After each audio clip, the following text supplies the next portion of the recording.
ไปฉันจะเป็น someone ของเธอ someday เป็นดนตรีไม่ว่านานเท่าไรโตไปฉันจะเป็น someone ของเธอ someday ปั๊บปั๊บแม้ว่าอยากเท่าไรโตไปฉันจะเป็น someone ของเธอ someday สู้ๆแล้วนะแบบให้เต็มที่กับมันเพราะช่วงนี้ก็ตื่นเต้นจะมีโชว์โซโล่ครับก็ซ้อมไม่เยอะครับซ้อมเยอะไม่ว่านานเท่าไรโตไปฉันจะเป็น someone ของเธอ someday แม้ว่าอยากเท่าไรโตไปฉันจะเป็น someone ของเธอ someday เอโย Proxy สวัสดีครับก่อน Proxy ครับก่อนว่าก่อนเป็นคนที่เหมือนมนุษย์ทุกคนครับก่อนว่าก่อนแบบมีหลากหลายมุมแล้วก็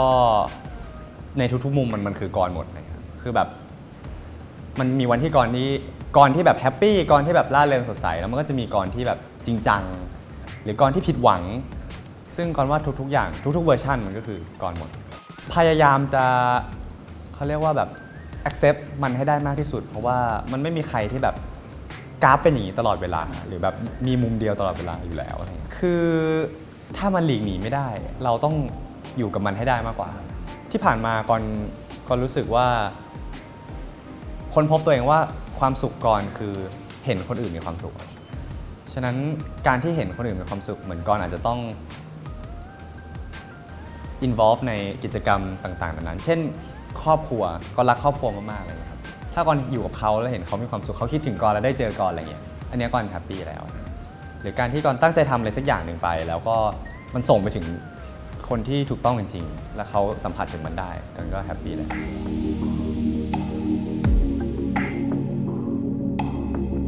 ก่อนเติบโตมาในครอบครัวที่เป็นลูกคนเดียวครับอยู่กับคุณพ่อคุณแม่มาตั้งแต่เด็กๆอะไรครับแล้วก็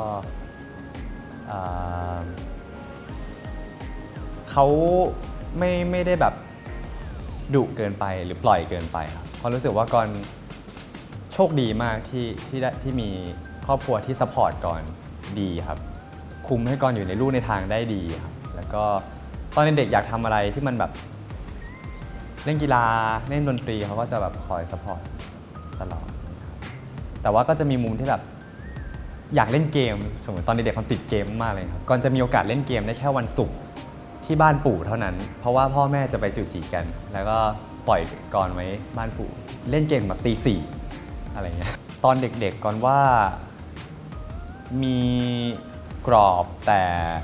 ค่อนข้างซอฟต์และเป็นกรอบที่แบบออกได้ครับค่อนข้างสมัยใหม่ก่อนว่าครอบครัวก่อนไม่คอนเซอร์เวทีฟเลยก็เลยโชคดีในจุดนั้นด้วยตอนเด็กก็เหมือนเด็กคนอื่นๆเรากว่าจะรู้ตัวจริงๆมันนานเหมือนกันครับตอนเด็กก็ตอบแบบอยากเป็นทหารเป็นตำรวจอยากเป็นนักธุรกิจแบบคุณพ่อหรืออะไรเงี้ยครับก็ไม่เกี่ยวอะไรกับที่ไม่เคยฝันอยากเป็นศิลปินไม่เคยคิดมาก่อนว่าอยากโตขึ้นไปเป็นดาราอะไรไม่มีเลยมันเปลี่ยนไปเรื่อยๆเพิ่งจะมีความรู้สึกอยากเรียนหมอตอนแบบมัธยมปลายต้องยอมรับว่าก่อนเป็นคนที่โชคดีครับเหมือนว่าก่อนอาจจะไม่ได้ตั้งใจเรียนที่สุดแต่มันคงมีความโชคดีบางอย่างอาจจะได้คุณแม่มาอะไรก็เลยแบบบางทีทำข้อสอบได้เกรดดีแล้วมันแฮปปี้มันสนุกสะใจจนมีเรื่องแบบคุณแม่ครอบครัวเข้าโรงพยาบาลบ่อยเนี่ยก็เลยรู้สึกว่าหมอมันก็เจ๋งดีนะโชคดีครับที่ก่อนไม่เขวหมายถึงว่ารู้เร็วพอรู้เร็วก็เลยมีโอกาสปั้นมันได้เยอะหน่อย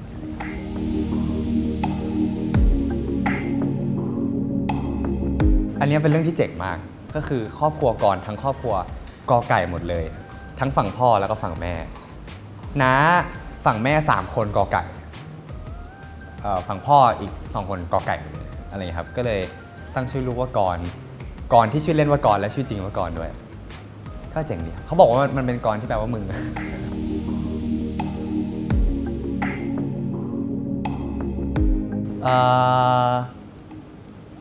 ระหว่างที่เรียนไปเรื่อยๆก่อนก็เนี่ยแหละครับรูทีนก่อนคือไปโรงเรียนหลับพักเที่ยงเล่นบาสกับเพื่อนเสร็จไปเรียนพิเศษ จนวันหนึ่งครับมันเห็นเหมือนแบบโพสต์เขารับสมัครออดิชั่นครับที่ใน Facebook อะไรครับแล้วก็เห็นว่ามีโบรชแบบ4 คนพี่ติ๊กพี่มาริโอพี่อนันดาพี่นิชคุณโอ้โหรายการนี้โคตรใหญ่เลยแบบเจ๋งดีอะไรเงี้ยครับแล้วก็ด้วยความที่ไม่เคยแคสติ้งไม่เคยอะไรมาก่อนนะครับแต่ว่าก่อนอาจจะชอบแบบลึกๆแล้วอ่ะก่อนชอบแต่งตัวชอบแฟชั่นอะไรเงี้ยระดับหนึ่งครับก็เลยรู้สึกว่ามันคงเท่ถ้าวันหนึ่งเราแบบได้ทำอะไรแบบนี้บ่อยๆอะไรเงี้ยก็เลยลองส่งคลิปออดิชั่นไปก็เลยเข้ารอบมาเรื่อยๆจนมาออดิชั่นรอบสุดท้ายอะไรเงี้ยครับก็ไม่น่าเชื่อว่าตัวเองจะเข้ามาได้ครับตอนนั้นหัวทองครับแบบ ทรงแบบเด็กแบบกำลังซ่าเลยอะไรเงี้ยครับแล้วก็จำได้ว่าวัน Final Audition เล่นเพลงสมสารของพี่เสกครับเล่นไม่ถูกสักโน้ตเลยครับแต่ก็พี่ติ๊กหรือว่าผู้ใหญ่อาจจะแบบให้โอกาสเห็นอะไรบางอย่างก็เลยมาถึงจุดนี้ได้ครับเขาเชื่อในโอกาสที่เข้ามาในชีวิตก่อนเลยครับแล้วก่อนก็เป็นคนที่แบบลองดูเลยครับแบบลุยจะได้ไม่เสียดายทีหลังก็เลยเต็มที่มาตลอดจะพัดจะผูมาเป็นบอยกรุ๊ปเต้นกับร้องได้ไงไม่รู้ไง ไม่เคยเต้นเลย มันเลยคงทำให้เป็นกรในเวอร์ชั่นที่แบบอาจจะแบบไม่ได้เพอร์เฟกต์แต่ว่าโฟลว์ไปกับมัน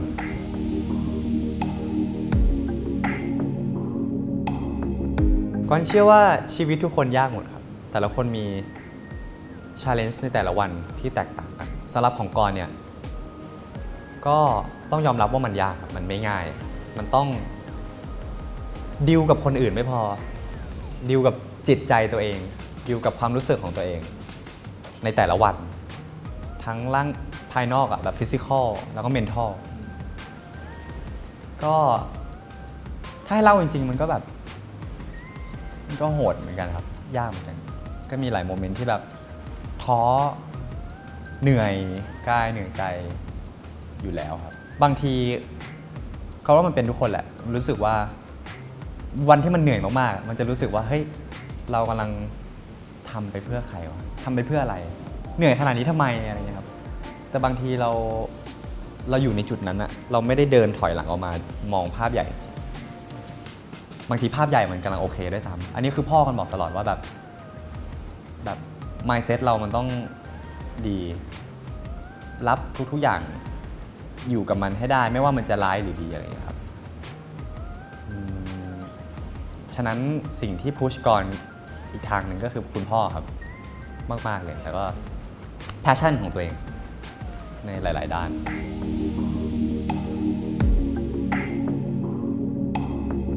ยังเลยครับก่อนรู้สึกว่าคือก่อนมีโกลเรื่อยๆนะครับแต่ว่าไม่ค่อยรู้สึกว่าตัวเองแบบโอเคแล้วเท่าไหร่อาจจะเป็นสิ่งที่ดีหรือไม่ดีไม่รู้อยากจะได้ไปไกลขึ้นเรื่อยๆอยากจะมีเซตโกใหม่ไปเรื่อยๆนะครับแล้วก็มองจริงๆแล้วก่อนอาจจะยังอยู่ระหว่างทางในทุกๆด้านเลยครับทั้งเรื่องเรียนเองอะไรเงี้ยครับก็ยังไม่จบใช่ไหมครับยังไม่ได้เริ่มทำงานแล้วก็ด้าน proxy เองก็ยังอยู่ระหว่างทางครับเราทั้ง6 คนก็มีเป้าหมายที่อยากจะไปอยู่แล้วก็ยังไม่อยากอยู่กับที่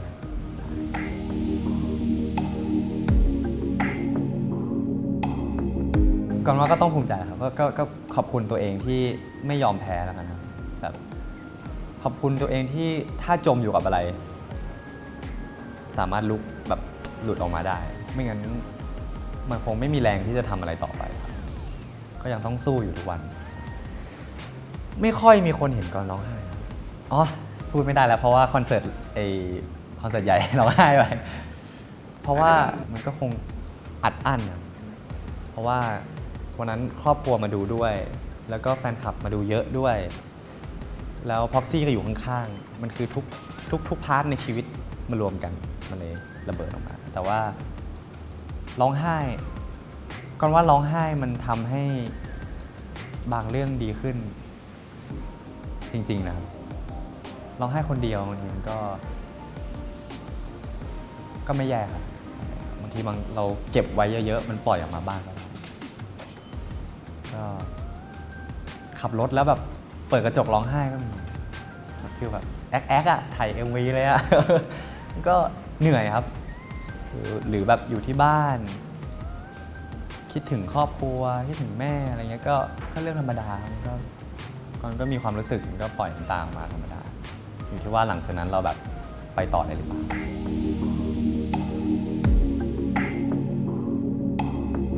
ได้ประสบการณ์แล้วกันครับเพราะว่าทุกๆวันมันเจอเรื่องใหม่ๆตลอดเลยครับที่เราไม่คาดคิดว่าชีวิตเราจะเดินมาถึงจุดนี้ได้วุฒิภาวะทุกๆวันมันต้องตัดสินใจอะไรใหม่ๆตลอดเพราะเราเจอเรื่องใหม่เราไม่รู้ว่าเราต้อง react กับสิ่งนี้ยังไงแล้วเราจะทำยังไงออกมาทำมันออกมายังไงให้มันดีที่สุดแล้วก่อนว่าสกิลแบบนี้นอกสปอตไลท์มันก็ควรจะมีมันก็ยิ่งทำให้เราแบบโตขึ้นมีความคิดที่แบบไตร่ตรองกับอะไรมากขึ้นเพราะสปอตไลท์ก่อนว่ามันคือไฟที่ส่องออกมามันเห็นเราชัดพอมันเห็นเราชัดเนี่ยมันทำอะไรที่แบบไม่ผ่านการคิดมาก่อนมันจะไม่ดีแล้วคนจะเห็นเราแล้วเราอาจจะมีอิ f ฟลูเอนซ์ต่อคนนั้นแล้วมันอาจจะออกมาไม่ดีหรืออะไรอย่างเงี้ยครับฉะนั้นก็คงต้องรอบคอบมากขึ้นกับทุกอย่างซึ่งก็ไม่ได้บอกว่ากรทำได้ดีอะไรครับก็ยังทุกวันนี้เขาเพิ่ง20นะครับมันก็พยายามเรียนรู้ไปกับมันฝึกไปกับมันเพราะว่าวงการนี้มันมีอะไรที่ต้องเรียนรู้อีก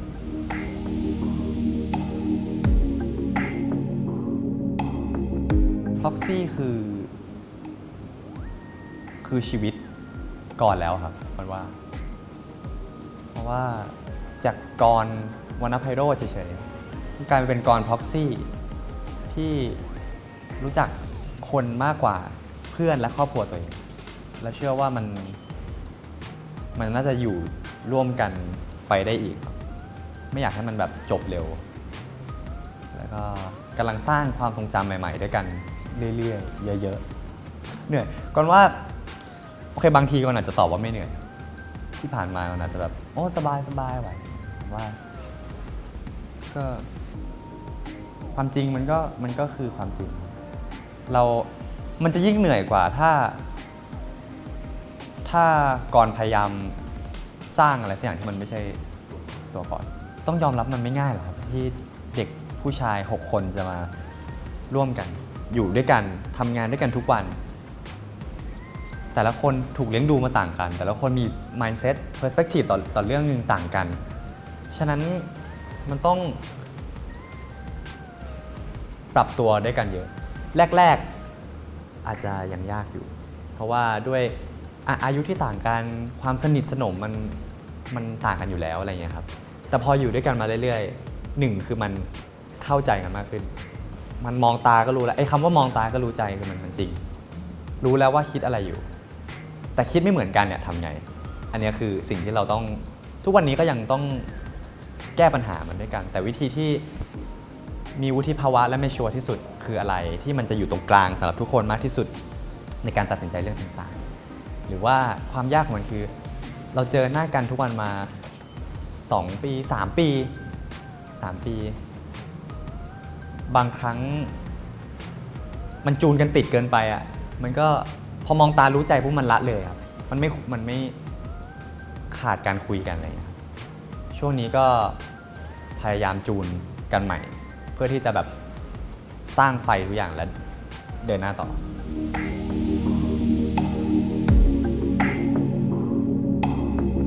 มีคนรักก็ต้องมีคนเกลียดมีคนชมก็ต้องมีคนด่าครับสิ่งแรกคือเช็คสภาพกันก่อนว่าทุกคนไม่เครียดนะเข้าใจนะอะไรอย่างนี้ครับแล้วก็มาดูความเป็นจริงให้มากที่สุดว่าถ้ากระแสด้านลบนั้นน่ะมันผิดที่เรามันสามารถแก้ไขอะไรได้แล้วก็จะทำก่อนรับรู้แล้วก็รับฟังทุกอย่าง ก็เอ่อพยายามใช้วิจารณญาณให้ได้มากที่สุดอะไรที่กรสามารถปรับใช้หรือแก้ไขได้มันก็อยากจะทำมันให้ดีที่สุดแต่ว่าก็เข้าใจมันไม่มีใครที่แบบ perfect 100% อยู่แล้วเราไม่ใช่ AI ครับ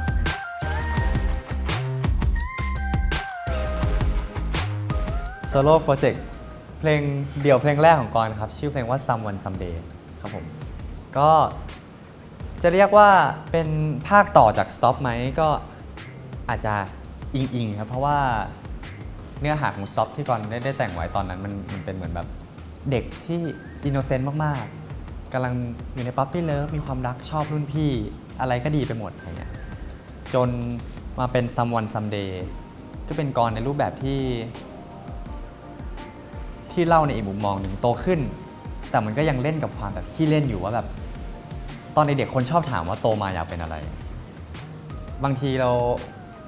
ไม่ได้อยากจะเป็นนู่นนี่นั่นแต่เราอยากแค่โตมาเป็น someone ของเธอ someday แค่นี้ก็แฮปปี้แล้ว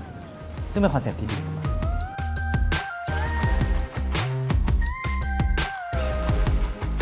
มันอาจจะดูน่ารักดูแอพพลายได้กับความรักว่าแบบโตไปอยากจะเป็นของเธอหรืออะไรเงี้ยครับแต่ก่อนเชื่อว่าเนื้อหามันปรัชญาส่วนหนึ่งนะครับว่าแบบมันไม่ได้สำคัญหรอกว่าความฝันเราต้องแบบใหญ่แค่ไหนสูงส่งแค่ไหนโตมาอยากจะเป็นหมอเป็นพยาบาลเป็นทหารเป็นตำรวจบางทีเราอยากจะแค่โตเป็นของเธอเราก็แฮปปี้แล้วมันก็น่ารักแล้วคอนเซ็ปต์แบบนี้สิ่งที่ก่อนเห็นว่าก่อนชอบที่สุดที่มันไม่หลุดธีมคือความเรโทรอ่ะเหมือนก่อนชอบก่อนเป็นคนติดอยู่กับอดีตระดับหนึ่งแล้วพอฟังเพลงเก่าๆแล้วมันเหมือนแบบมันเห็นถึงบรรยากาศเห็นถึงประวัติศาสตร์อะไรบางอย่างแล้วซิตี้ป๊อปมันเป็นแนวที่แบบญี่ปุ่นกำลังมามากตอนนั้นใช้ซินธิไซเซอร์อะไรเงี้ยแล้วมีเสียงแบบกุ้งกิ้งกุ้งกิ้งมีแยกแคนนี่ตลอดเวลาเขารู้สึกว่ามันน่ารักดีน่าสนใจดีและสำหรับเพลงแรกเป็นแนวเพลงที่น่าเอามา represent ดีเข้าถึงง่ายอยากจะให้เป็นกรในแบบที่ได้ใช้กีตาร์เยอะหน่อยก็เลยออกมาเป็นดนตรีแบบนี้ที่มีเล่นกีตาร์เยอะระดับหนึ่งนะครับแล้วก็มีโซโล่กีตาร์ด้วย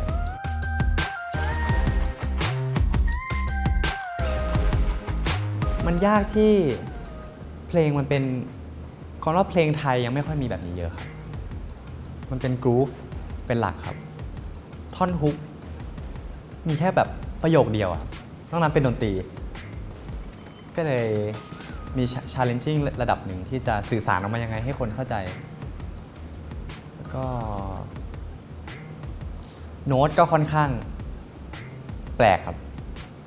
ก็น่าจะยากในส่วนเมโลดี้แต่ว่าสิ่งที่ยากที่สุดของเพลงคือการที่ก่อนจะสื่อสารออกไปให้คนเชื่อการที่ก่อนจะอยู่บนสเตจแล้วแบบอันเนี้ยคือศิลปินก่อนล็อกซี่ความเป็นตัวเองยากสุดก็ทำเต็มที่ครับทำเต็มที่ผลจะออกมายังไงก็ให้มันเป็นไปตามนั้นถ้ามันดีก็ดีถ้ามันไม่ดีก็มันก็เป็นเพลงของเราก็ภูมิใจมันในการที่เราสร้างผลงานมาดีเพราะมันก็คงจะส่งไปถึงกลุ่มคนที่ถูกต้องเขาก็คงได้รับพลังงานดีๆจากเพลงนี้แค่นั้นก็แฮปปี้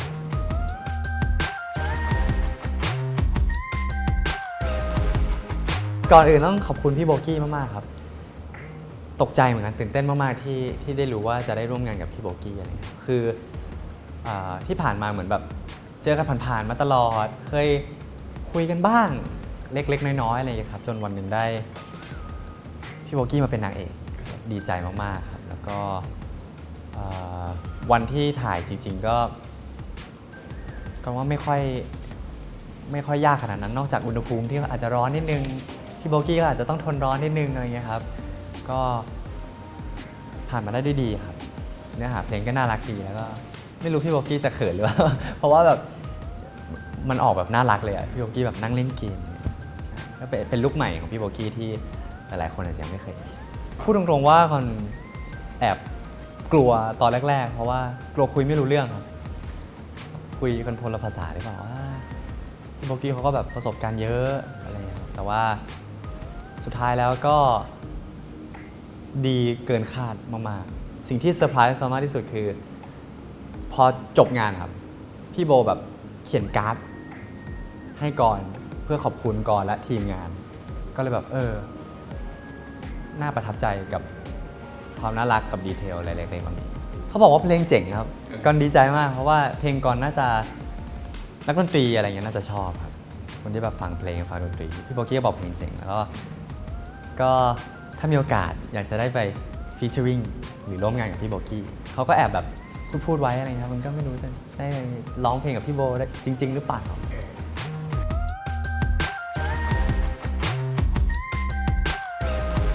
ฝากโปรเจกต์โซโล่ของพวกเรา Proxy ด้วยนะครับ Someone Someday ของกรครับน่าจะถ้าได้ชมกันน่าจะปล่อยแล้วครับก็ฝากชม MV กันทาง YouTube ครับแล้วก็ฟังได้ในสตรีมมิ่งทุกแพลตฟอร์มครับฝาก Challenge TikTok ไปเล่นกันได้จะเล่นกีตาร์หรือจะเต้นก็ได้นะครับแล้วก็ฝากเพลงของวงด้วยครับทั้งโซโล่ของคนที่ปล่อยมาแล้วโชกุนพี่กันนะครับแล้วก็คนที่กำลังจะปล่อยอีก3คนนะครับก็ขอบคุณยูเซอร์ทุกคนที่ติดตามตลอดครับ